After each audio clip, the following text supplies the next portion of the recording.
মা সর্বমঙ্গলা মন্দির, মা সর্বমঙ্গলা সারদা দেবী, শ্রীরামকৃষ্ণ দেব। পলাশিপাড়া মা সারদা রামকৃষ্ণ আশ্রম, মা সর্বমঙ্গলা মন্দির, কেদারেশ্বর মহাদেব। ঝড় হয়েছিল, তার নগরানগি পড়ে আছে, কিছু ঝাড়ু দেওয়া হয়েছে, কিছু বাকি আছে।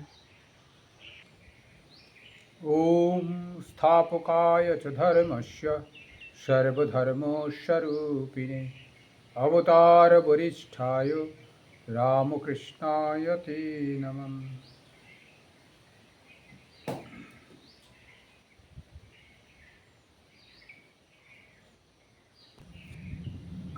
আজকে আমরা একটু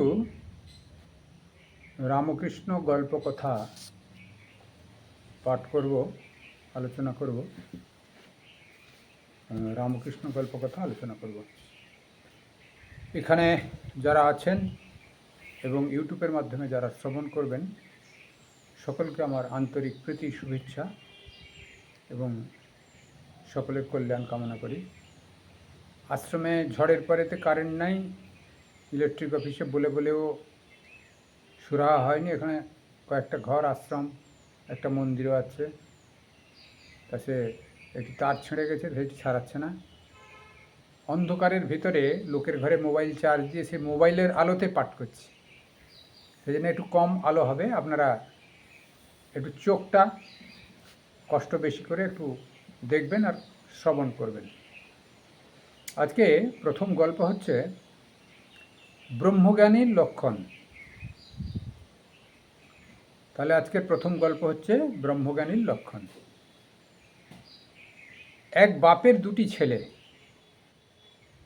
ব্রহ্মবিদ্যা শিখবার জন্য ছেলে দুটিকে বাপ আচার্যের হাতে দিলেন, আচার্যের কাছে পাঠালেন। কয়েক বছর পরে তারা গুরুগৃহে থেকে ফিরে এলো। ভারী সুন্দর গল্প, শ্রবণ করবেন। এসে বাপকে প্রণাম করলে। বাপের ইচ্ছা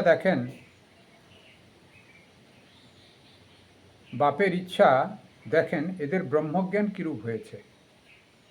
কারণ বাপ ভাবছে এরা তো ব্রহ্মজ্ঞান শেখার জন্য পাঠিয়েছিলাম, কি হয়েছে বোঝা যাক। বড় ছেলেকে জিজ্ঞাসা করলেন বাপ, ছেলেকে সাধারণত সম্মান দেয়, বাপের সম্মান। বাপ, তুমি তো সব পড়েছ, ব্রহ্ম কিরূপ বলো তো কি? অর্থাৎ ব্রহ্ম কীরকম তুমি ব্যাখ্যা করো, বলো। বড় ছেলেটি বেদ থেকে নানা শ্লোক বলে বলে ব্রহ্মের স্বরূপ বুঝাতে লাগলো।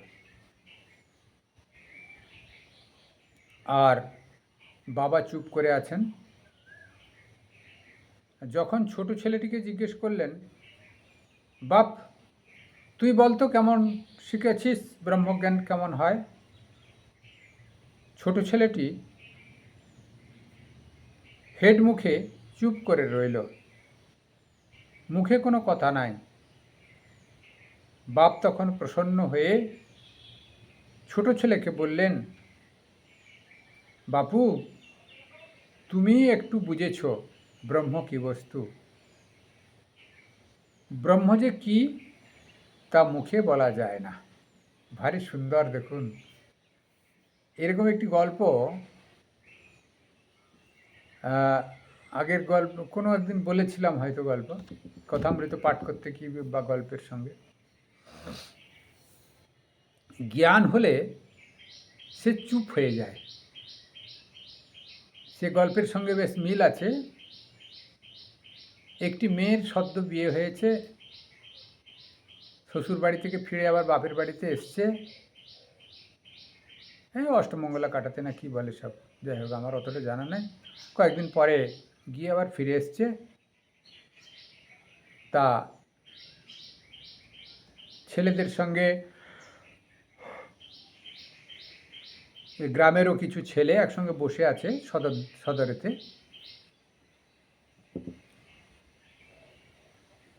আর ওই মেয়েটির যার সঙ্গে বিয়ে হয়েছে তারও বান্ধবীরা এসছে। যার বিয়ে হয়েছে ওই মেয়েটিকে তার বান্ধবীরা জিজ্ঞেস করছে, 4-5 জন তো পুরুষ মানুষ আছে, একটি তার বর, বাদ বাকি অন্যান্যরা। তা ওরা জিজ্ঞেস করছে, এইটি কি তোর বর? ও একটু হেসে না বলল। আবার একজনকে জিজ্ঞেস করলো, এইটি কি তোর বর? আবার একটু হেসে না বলল। এই করতে করতে চতুর্থ ব্যক্তির উপরে যখন তারা আরোপ করলো, এইটি কি তোর বর, সে তখন মুচকি একটু হাসলো বটে, কিন্তু চুপ হয়ে গেল। অর্থাৎ এখানে ব্যবহারিক দৃষ্টান্ত একটা দেওয়া হয়েছে, যার সঙ্গে যার মিল হয়ে যায় তখন চুপ হয়ে যায়। ঈশ্বরের সঙ্গে যখন একাত্ম অনুভব হবে তখন বোধে বোধ হয়ে যাবে। ঈশ্বরকে উপলব্ধির দ্বারা পাওয়া যায়, এটি বেদান্ত শাস্ত্র মতে বা হিন্দু সনাতন কালচারে তাই বলে। ধর্ম উপলব্ধির বিষয়, তাকে বলে আধ্যাত্মিকতা। ধর্মজগৎ, দেবাদির পূজা অর্চনা, এগুলো সব ধর্মজগতের ভিতরে পড়ে। গৃহস্থের কর্ম, নিত্য কর্ম, এটা ওটা সব।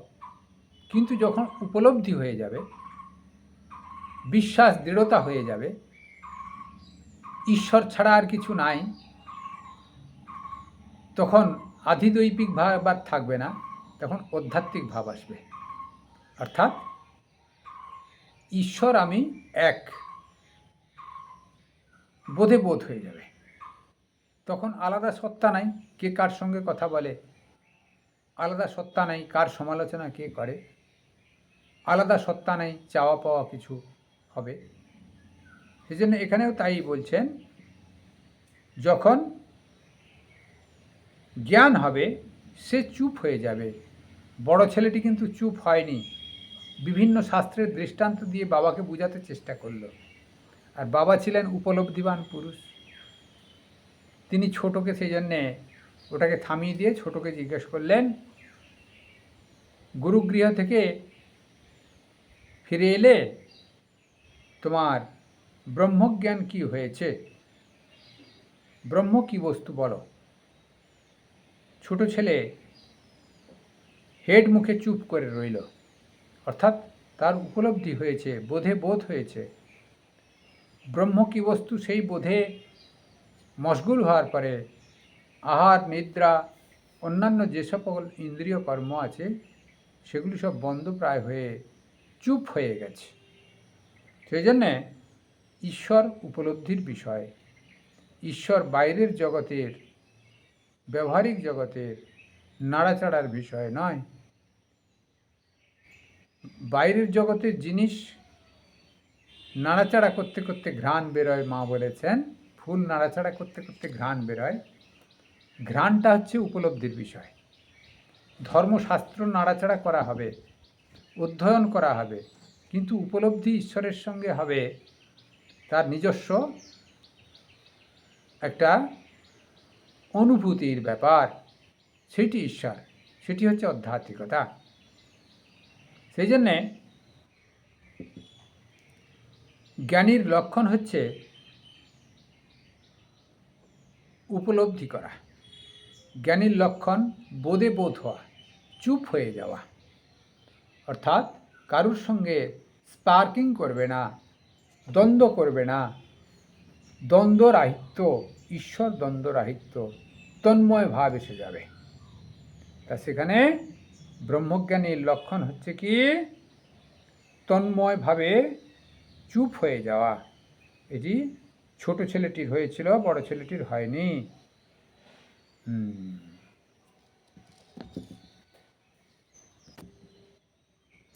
আজকের দ্বিতীয় গল্প হচ্ছে টাকার অহংকার। একজন ব্রাহ্মণ আসা যাওয়া করত। সে বাইরে বেশ বিনয়ী ছিল। কিছুদিন পরে আমরা কোন্নগরে গেছিলাম। হৃদের সঙ্গে ছিল। ঠাকুর বলছেন, নৌকো থেকে যাই নামছি, দেখি সেই ব্রাহ্মণ গঙ্গার ধারে বসে আছে,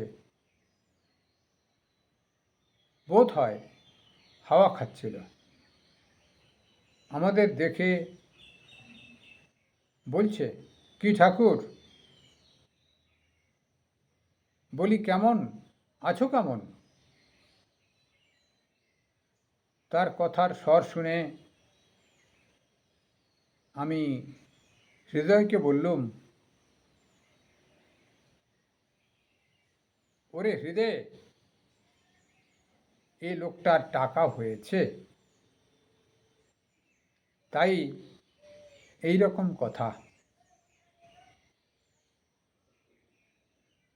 হৃদয় হাসতে লাগলো। ভারী সুন্দর। টাকা যখন হয়, অর্থই অনর্থের মূল। মানুষ, সব মানুষ নয়, তবে অধিকাংশ মানুষ ফুলে ফেঁপে অহংকারের ঢিপি হয়ে যায়। তারপর সেই টাকা সদ্ব্যবহার না করার পরে হয়তো জেল খাটতে হয় বা কোনো চক্রান্তে পড়তে হয়। তা সেখানে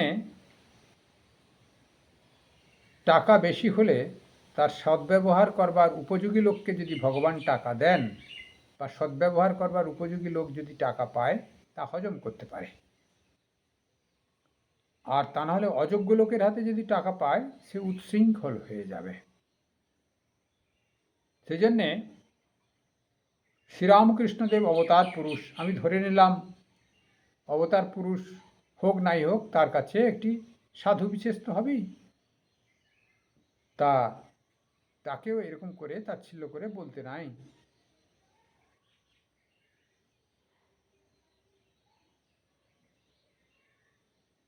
তা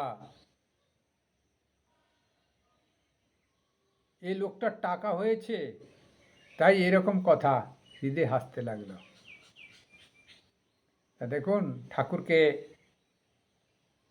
অবতার পুরুষ, সিদ্ধ মহাপুরুষ বলুন, যাই বলুন, তার সঙ্গে তুচ্ছ চাচ্ছিল্যভাবে কথা।